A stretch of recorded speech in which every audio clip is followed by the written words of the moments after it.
Welcome back to KansasCityAfterHours.com. It's another webisode. We like to take any opportunity to try to promote up-and-coming new artists in the area, and tonight's no exception. We have Ronel Richardson in the house, vocalist extraordinaire. How are you, man? Good to see you. I'm good, man. I'm good. I'm really good. Hey, so I was reading your bio and everything, and it was telling me about, you know, how big of an influence your mother was on you. Right. Tell me about that. Was she? Could she blow as well? No, actually, my mom can't sing, and she'll tell you to this day. And I thought she could. That's not what I was expecting you to say. I thought she could. I thought she could because my mom had 1 million records. Right. We had this like back porch inside the house, and I mean, like every Friday after work, my mom would get dressed. I mean, she would change clothes and get dressed again. She already had on work clothes and everything and dressed up for work, but she would change clothes and get dressed again just to come downstairs and start playing her records. Wow. And she would start playing solitary until her friends came by, and then it became a party almost. This was like every weekend, and I anticipated that. And me and my mom, I mean, we used to just have fun just listening to everybody from Aretha Franklin, Bobby Blue Bland, Luther Vandross, Michael Jackson, the OJs, Temptations. So, I mean, we had fun, and I'm like, and she would dance with me, and you know, I'm just this little guy, man, and she's just telling me, get down, Charlie Brown, and all different types of stuff, man. I'm dancing around the house thinking I'm a star already. So, and I mean, I would put my ear up to the speakers, literally. Like I'm part deaf in my right ear because I would literally put my ears up to the speakers. Are you serious? Yes. Wow. Yes. I thought you were dropping a little joke and everybody's kind of like, should we laugh at that? No, so it's really, so from putting your ear up to the speaker. Right. And I can only talk on the phone on one side. So, but that was because I heard the music and I wanted to hear it even more. I wanted to get so close to it that I wanted to sit with those people in the studio. But I would put my ear up to the speaker and listen to every note, every melody, every feel, and music just captured me in that way. So my mom was like a big influence because she listened to all great musicians, so I can know them. So would you say that your influences musically stem from the older artists, the older R&B and soul artists? Exactly. I mean, the real music, the basis, the Motown days, the hard work that they put into it, the soul, the writing, just the lyrics. I mean, it was just so original and so melodic, and I mean, that stuck with me throughout. I know this time, you know, music is so bubblegum and it's so cookie cutter, and everyone is, you know, copying each other, and it's so technical. Everything is so you know, they're putting all these toners and stuff on their voices and doing different things, and like I've never auto-tuning.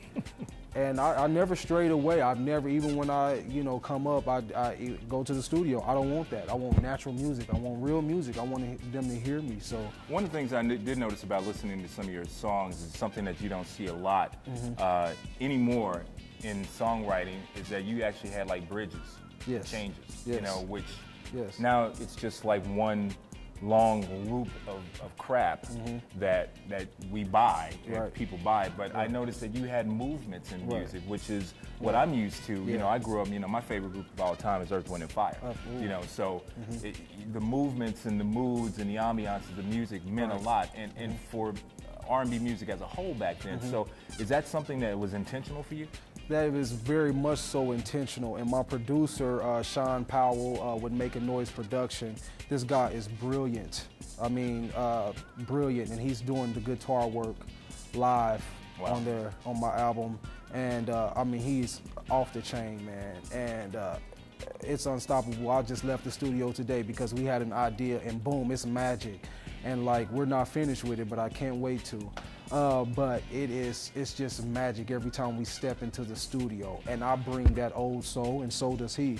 But you know, we're 80s babies, so we have the new style to mix with it, and I think it's going to basically hit from ages 100 all the way to days old.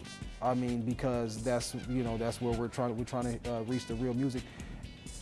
And Michael Jackson just passed, and I want to give my condolences to him and his family. And I mean, everybody, this is where we come from. I mean, he set the mark. And I mean, I looked at, and I know a lot of people have only looked, you can't help but to see Michael Jackson on TV now. But this guy, what he put into it, I mean, the work ethic, the lyrics, I mean, this guy brought people together. I mean, different nationalities, creeds, colors, you name it. And this was all through music, and this guy put so much passion in it. And then you wonder, the artists now, you wonder where are they getting it, where they getting their passion from, or where you guys, who are you following, and we have to learn who we come from. And these people really set marks, and they really did music to mean stuff. And I mean, we need to do music nowadays where our parents can listen to it, uncles, aunties, little cousins, and everything. And I mean, everybody is going to go through relationships, and everyone's going to go through ups and downs and hard times and things with their friends and want to party and kick it. But it's a way you can do it. It's a way that you can relay music to people. And I think this is what this album is going to do. This album is doing that already. We're having right now industry reps and things like that are anticipating this album, just because it's a long-awaited type of album that we haven't heard in a long time. All right. So let's tell people where, if they want to get a listen to what you're doing, or if there's anything out there that people can go ahead and download and buy right now, go ahead and put it out there. Right now, our album will be out. My album will be out, Woman's Touch. It will be out in September 12th. Right now, you can go on MySpace. That's www.myspace.com/GetOnRonel. Ronel is spelled R-O-N-E-L. Get on Ronel. Get on Ronel. Y'all better get on Ronel. Get on me. And also you can go to Dominion Worldwide Entertainment's website, the label that I'm under, and that's dwekc.com. And you can see some work and everything that we're about to do. The shows that are coming up, you can Twitter me. Go to Ronel Richardson to Twitter me. Also, you can follow me on Facebook under Ronel Richardson also. But yeah, man, we're about to make this happen, and it's a long-awaited album. And like I said, I've opened up for Genuine a couple of summers ago at the Beaumont Club and everything, and got so many great reviews. So many great reviews, and it's just happening right now, and I cannot wait to show you guys. All right. Well, we look forward to it, and we await with bated breath and great anticipation, Ronel. I've heard your stuff. It's very good. You got a hell of a voice. Thank you. And we wish you all the best. Ronel Richardson, everybody. You're watching KansasCityAfterHours.com. Peace.